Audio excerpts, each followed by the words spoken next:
Prime Minister Narendra Modi has delivered a sharp message about India's water resources.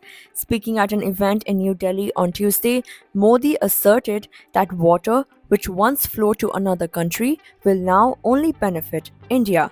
Although the Prime Minister did not explicitly name Pakistan, his comments were clearly aimed at the neighboring country. Modi was likely referring to the Indus Waters Treaty, the 1960 agreement that governs the distribution of water from the Indus River and its tributaries between India and Pakistan. The statement comes at a time when relations between the two countries have hit a new low.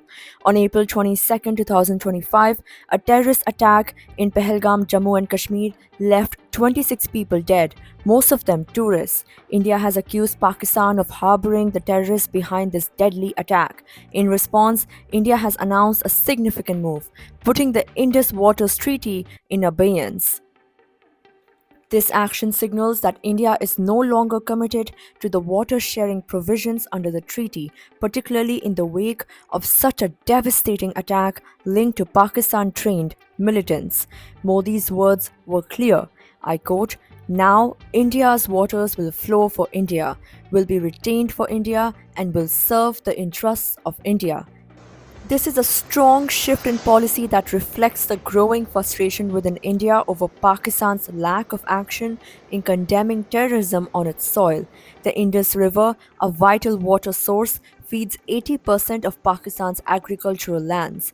The agreement ensures that both countries share its resources. However, India's decision to suspend the treaty is a direct consequence of Pakistan's continued failure to address cross border terrorism. Following the Pahalgam attack, Modi vowed to punish the terrorists and those who backed them. In a high level meeting with defense officials on April 29, the Prime Minister made it clear that India's armed forces had complete operational freedom to respond as they saw fit.